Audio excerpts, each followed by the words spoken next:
हर किसी का सपना होता है ना कि घर ऐसा हो जहां बस शांति हो, सुकून हो और हाँ, समृद्धि भी हो।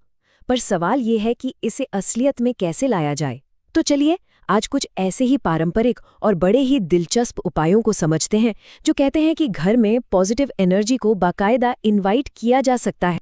तो मुद्दा यही है, आखिर वो कौन सी छोटी छोटी चीजें हैं, वो कौन से तरीके हैं जिनसे घर का माहौल सच में पीसफुल और हैप्पी बन सकता है। चलिए आज इसी सवाल का जवाब ढूंढते हैं। और पता है, यहाँ एक बहुत ही मजेदार बात सामने आती है। ये जो पुरानी मान्यताएं हैं ना, ये कहती हैं कि खुशहाली और समृद्धि ये सिर्फ चाहने से नहीं आती। अरे भाई, इन्हें तो बाकायदा अपने घर में इनवाइट करना पड़ता है, एक न्योता देना पड़ता है। और ये जो लेख है, ये उसी न्योते को देने की एक तरह की गाइड है। तो ठीक है, ये तो समझ आ गया कि पॉजिटिविटी को बुलाना है, पर शुरुआत कहाँ से करें? इन मान्यताओं के हिसाब से इसकी नींव सुबह सुबह दिन के पहले कुछ मिनटों में ही रख दी जाती है। सुबह के जो ये छोटे छोटे रिचुअल्स होते हैं ना, वही पूरे दिन का टोन सेट कर देते हैं, एक शांति वाला माहौल बना देते हैं। अब इसमें दो बड़ी सिंपल लेकिन बहुत पावरफुल बातें हैं। एक हमारे आसपास के माहौल से जुड़ी है और दूसरी हमारी अपनी पर्सनल प्योरिटी से। चलो एक एक करके देखते हैं कि ये है क्या। ये देखिए, शांति पर कितना ज्यादा जोर दिया गया है। सलाह ये है कि सुबह जब आंख खुले तो घर में एकदम शांति हो। मतलब यहां तक कहा गया है कि बच्चे भी न रोएं। इसके पीछे की सोच बड़ी सीधी है कि दिन का पहला मोमेंट जैसा होगा ना, वैसी ही एनर्जी पूरे दिन आपके साथ रहेगी। अच्छा, अब अगली आदत को समझने से पहले ना एक शब्द को समझना बहुत जरूरी है, पवित्रता।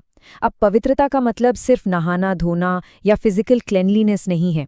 इसका मतलब मन की शुद्धि भी है, एक स्पिरिचुअल क्लेनलीनेस। और ऐसा कहा जाता है कि पवित्रता लक्ष्मी को प्रिय है। और इसी पवित्रता के प्रिंसिपल को प्रैक्टिस में लाने के लिए एक बड़ा सीधा सादा तरीका बताया गया है कि हर रोज सुबह 8 बजे से पहले नहा लिया जाए। इससे होता क्या है कि दिन की शुरुआत ही फिजिकल और मेंटल दोनों तरह की शुद्धि से होती है। ठीक है, तो सुबह के पर्सनल रिचुअल्स की बात तो हो गई। अब जरा घर के ओवरऑल माहौल पर आते हैं, क्योंकि देखो शांति सिर्फ अपने अंदर नहीं, आसपास के एनवायरनमेंट में भी तो होनी चाहिए, है ना? तो सवाल ये है कि घर में वो हार्मनी, वो सामंजस्य कैसे लाया जाए। इसके लिए ना 3 बहुत ही प्रैक्टिकल सुझाव दिए गए हैं।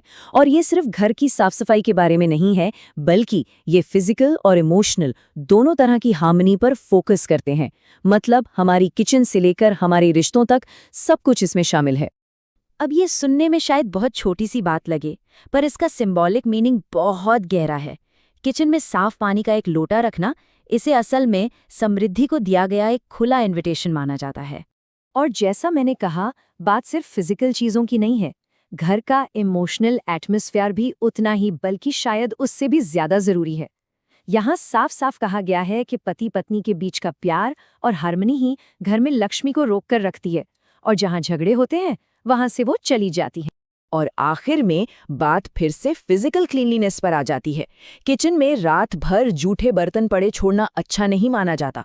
मान्यता ये है कि गंदगी जो है वो पॉजिटिव एनर्जी के फ्लो को रोकती है और घर की बरकत पर असर डालती है।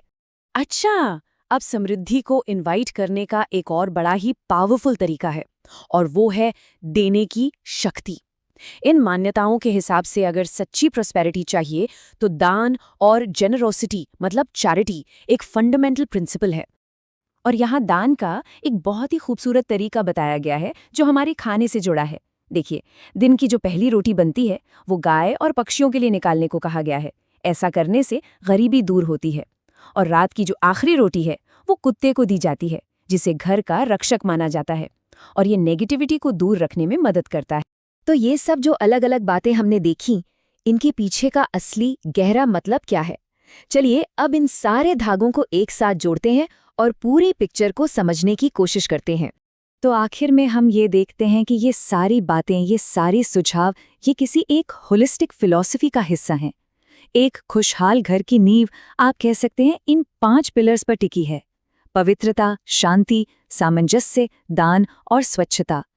ये सिर्फ कोई टोटके नहीं है, बल्कि ये लाइफ जीने का एक बैलेंस्ड तरीका है। और ये सब कुछ घूम फिरकर एक ही सेंट्रल मैसेज पर आ जाता है: लक्ष्मी को बुलाना है तो लक्ष्मी को न्योता दे।